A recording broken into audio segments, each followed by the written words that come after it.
The Embroidered Sunset by Joan Aiken, Chapter 8.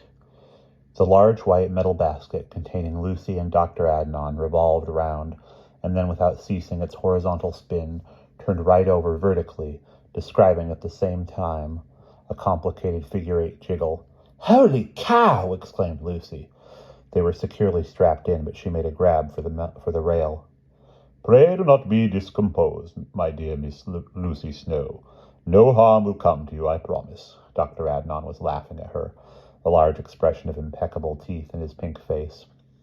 Through the pale strands of her tossed hair, Lucy grinned back. "I'm not scared, thanks. It's just I hadn't expected it. But I'm glad I didn't have any lunch." "No lunch?" He looked disapproving. "You young ladies have no notion at all of looking after yourselves. Had I known this when we met outside the dentist's surgery, I would have given you some beer and sausages first." "Couldn't possibly have eaten them," Lucy told him. "Had a headache." "A headache?" For the first time, his total satisfaction with himself and the occasion seemed shaken. "Had I known that, I would never have suggested coming to this noisy place." "It's all right. I thought this might do it good, kill or cure." From their loftily revolving perch, Lucy looked down at Kirby Funfair, spread out below. "And it has. I feel much better. All the fresh air."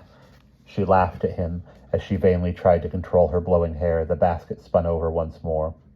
"What brought on this headache?" Dr. Adnan inquired professionally. "Oh, my headaches are a bit odd. They often seem to come on for no reason, and then sometimes they go just as quickly. This one did that. I'd had it since yesterday afternoon. It's gone now." Lucy avoided mention of High Beck. She did not want to dwell upon exactly what had happened there, if anything had, and she felt certain that Dr. Adnan would have a strongly skeptical attitude toward any such phenomenon. "Well, let's go and have a coffee to complete the cure." Their basket glided down to ground level, and the door automatically opened. An attendant came round, undoing safety belts. The passengers climbed out unsteadily, giving one another sheepish smiles. Adnan led Lucy to an open-air lunch bar under a plastic palm, where he bought her a paper cup of coffee and a large rectangle of something that resembled sandstone. "Parkin," he exclaimed gravely, "a local delicacy. Oh, but I was forgetting that your forebears came from these parts, and this, I'm afraid, is not quite the best cup of coffee you ever drank. No matter, another time we will do better." "It's okay, it's hot." Lucy drank the coffee gratefully and then glanced at her watch. "Pray do not keep doing that. It gives me a feeling of impertinence when I wish to enjoy myself in your company. Your old lady is safe with Fawcett for a good 2 hours. He told me he had a lot of complicated bridge work to perform, and he has a very nice little receptionist nurse who will keep an eye on her should he finish before you return. So relax and have fun." "I'm not used to doing that." "So I can see. I shall have to teach you." Dr. Adnan was plainly an adept at having fun. Today, he wore a dark green suede-waisted jacket, a white frilled shirt, buckled shoes, and a lot of rings. Stocky, dapper, and cheerful, he set about the business of their entertainment with immense firmness of purpose. "Another slab of Parkin," he said, taking one himself. "No? You should get your weight up, you know. In Turkey, young ladies as thin as you are not considered sexually attractive." "Too bad. Anyway," said Lucy, "we are not in Turkey now. Dr. Adnan, I want to talk to you about my aunt's paintings. I really want to get hold of—" "Ah," he raised a reproachful hand. Later. Let us not mix business with pleasure. I brought you here to give you a good time. Let us continue to do so within the limits provided. What would you like to do next? Bingo?" "Oh, good grief, no. One of those stalls, perhaps." The fun fairground was dotted with circular booths offering prizes for feats of skill, darts, hoopla, air pistol gallery, and more esoteric games involving goldfish bowls, ping-pong balls, miniature shrimping nets, and magnetic fishing rods. The prizes were large, shiny, and hideous, the booths ill-patronized. Dr. Adnan looked at them disparagingly. "I consider these sideshows a gross waste of money, not worth it." "Rather stingy with your cash, aren't you? I thought you proposed to give me a good time." Come, my dear Miss Lucy Snow. A girl of your sense would not wish to fritter money and energy on such stupidities. For one thing, the odds against winning any of those ugly objects are weighted at about 100 to 1. Lucy knew this was true. However, she gave Dr. Adnan a malicious cross-toothed grin and said she wanted to win a goldfish. "It'll be company for me and Aunt Fennel at Wildfell Hall." "I doubt if Miss Marsham allows pets. I do not at all approve of your dragging this poor old lady up to that place." "Oh, and why not?" asked Lucy, receiving 8 ping-pong balls in exchange for half a crown, and tossing one of them on the glittering table full of goldfish bowls with narrow necks. It bounced into a bowl, bounced out again, and was fielded by a world-weary lad with a shrimp net. "Bad luck.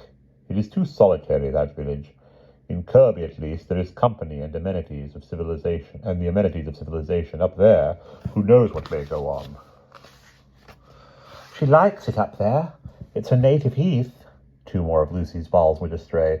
"Hard luck. Well, we shall see. Myself, I think Mrs. Marsham would change her mind. You will arrive there this evening to find yourself not welcome. Then what?" "Back to Mrs. Tilney, I suppose." 3 more balls bounced off the table. "Hard lines. Ah, well, I suppose, if the worst comes to the worst, my housekeeper could accommodate you."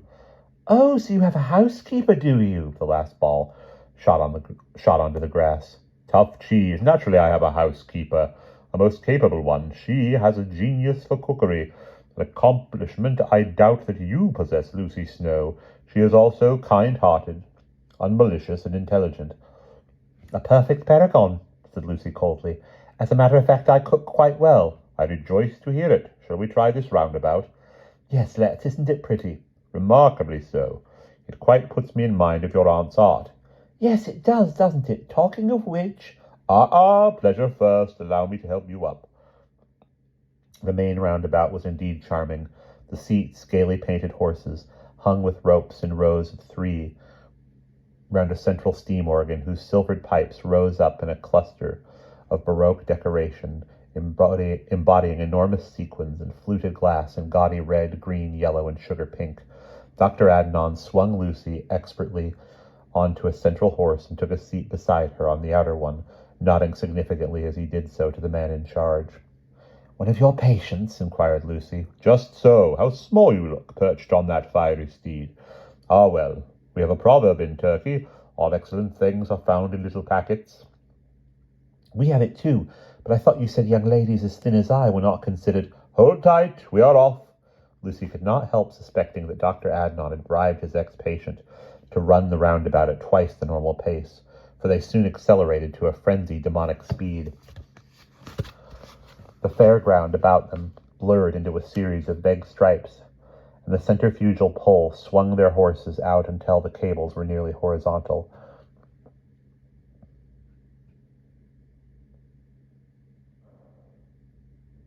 Adnan must have been habitué, for he rode nonchalantly, with one elbow crooked round his rope, and the other arm gallantly supporting Lucy, who found she had to use all her energy to stay sitting on her horse, and to keep breathing. As soon as she snatched in a gulp of air, it seemed to be sucked away out of her backwards until she felt like a balloon that had been untied and left to whirl about until it expends itself.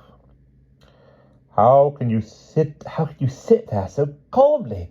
she gasped when the mad circuit began to slow down and gravity reasserted its pull. Dr. Adnan smiled imperturbably.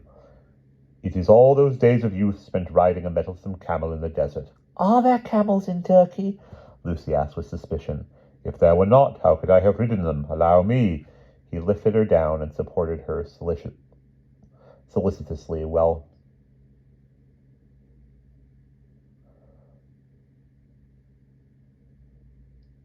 her endolmith continued to revolve. "Now, how about a turn on the dodgems?" "Good God, no!"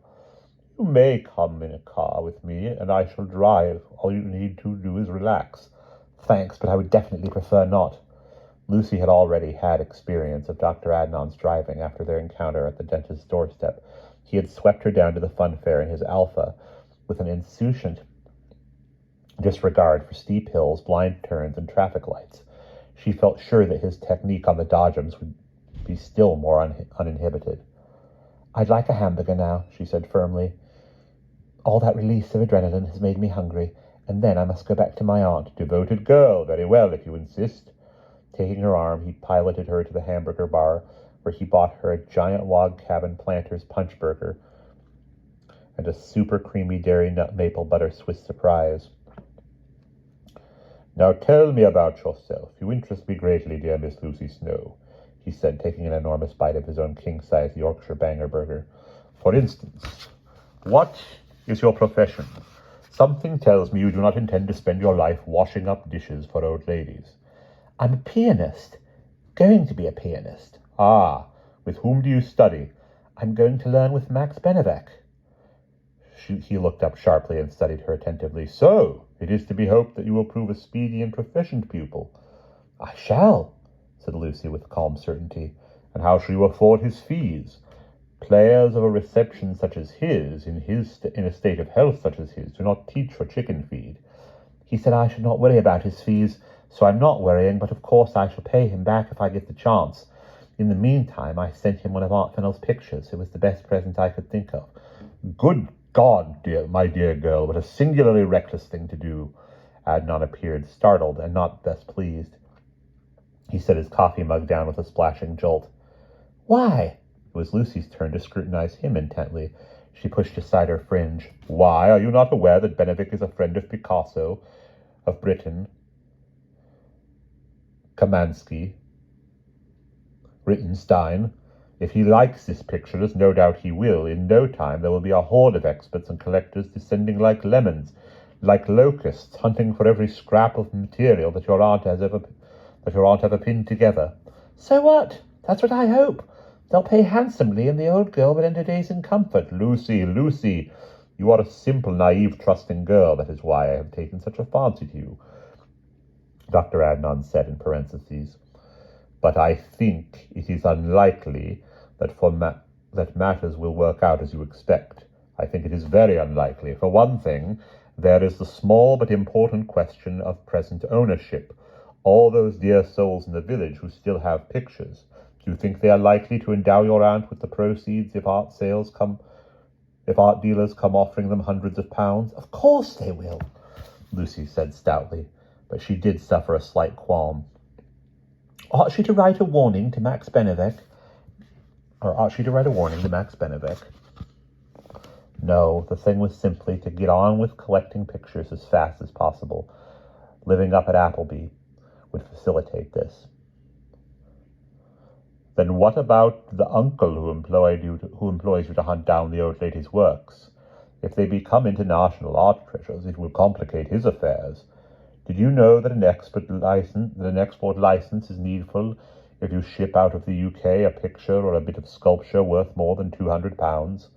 The worthy British are not averse to selling their best art abroad. They just want to be sure they make plenty of cash out of it. I somehow doubt if Aunt Fennel's pictures would be valued at sums like that. Who decides, anyway? Lucy took another bite of Planter's punch burger.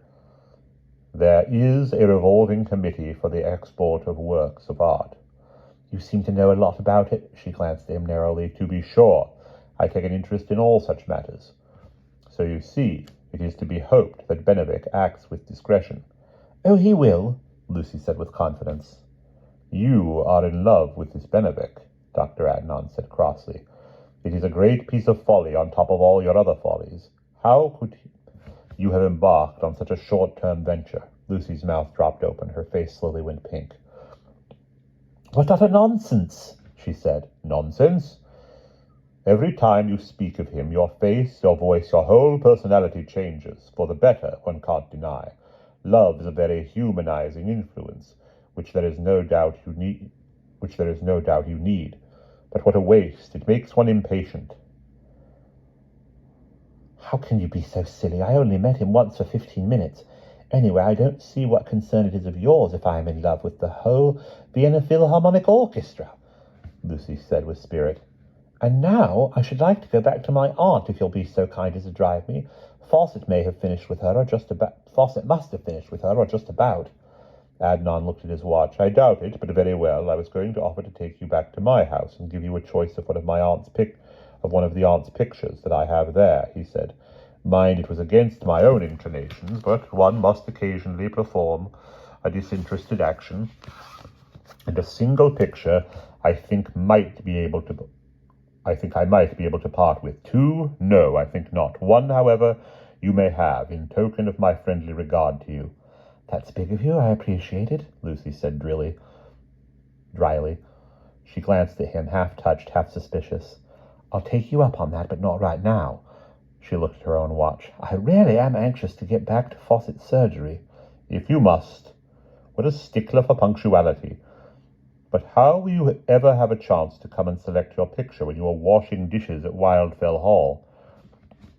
I guess Mrs. Marsham will give me an evening off now and then in between the measles.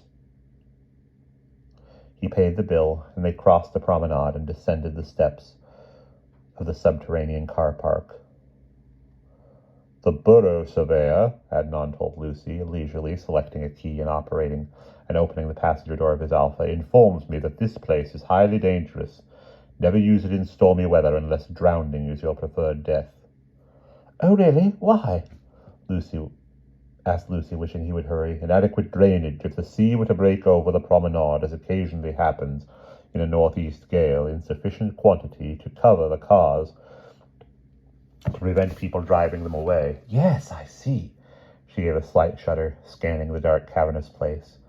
Nasty, wouldn't it be? I don't so much mind the thought of drowning, but to drown in a trap. Just so.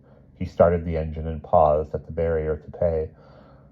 So in stormy weather, it is better to risk the chance of a parking ticket. Speaking of which, Lucy said, I do hope you were right when you said it was okay to leave little PHO outside Fawcett's. I didn't like the look of those double lines. Oh, the police never come up so far. I have left my car there for hours when playing chess with Bill Fawcett. Yes, but you and Bill Fawcett are probably on very pally terms with the local fuzz. He extracts their molars, you deliver their babies. No, there is no such corruption in this town, I assure you. Except for inadequate drainage in the car park and the indiscretions of the borough surveyor. As to that, said Adnan cheerfully, whirling his steering wheel and turning up a steep incline off the promenade, he has told me far worse things about the state of the reservoir on Appleby High Moor. The contractor, a brother-in-law of the mayor, cheated on the quantity of concrete required, skimped on the quality. The whole 2,000 tons of water might break loose at any moment. Oh, charming! And you still say I did wrong to take Aunt Fennel out of Reservoir Street, down which I presume the whole 200,000 tons would come cascading? Oh, I dare say it is quite a remote contingency, after all. And now, if you will excuse me, he pulled up outside Fawcett's and glanced at his watch. I really am rather late for my family planning and cervical smear clinic. The charm of your company has seduced me, but duty calls. He reached across and opened Lucy's door, collected her hand neatly on the way back, pressed a rapid kiss on it, and levered her out of the car. All in one smooth sequence of movement. Then the door slammed and the Alpha sputtered away. Well, said Lucy, gazing after him in astonishment. If that's Oriental politeness, he's late, the rude rat. She ran indignantly up Fawcett's 3 immaculately white front steps and pressed the brass bell. Miss Culpepper, the very old lady?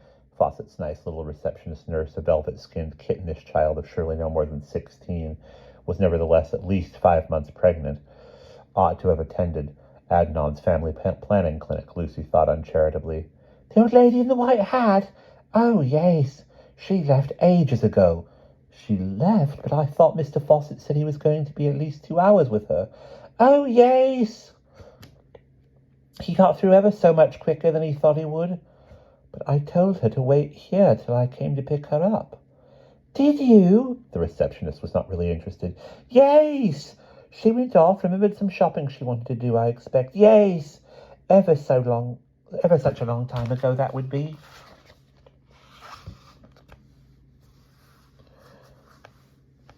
She had an extraordinary accent, a hopeful attempt at Cockney overlaying her native Yorkshire. You didn't notice which way she went? Oh, no. I suppose she might have gone back to Miss Tilney's to finish her packing, Lucy thought with a pang of guilt. She herself had meant to go and do a final tidy-up while the dentistry was in progress. If she had not been beguiled away by Dr. Adnon's offer of coffee and entertainment, well, okay, thanks, she said crossly, and turned uphill to where she had left little P.H.O. parked. But little P.H.O. was there no longer. It seemed that Lucy had lost both her aunt and her car. And we will pause there.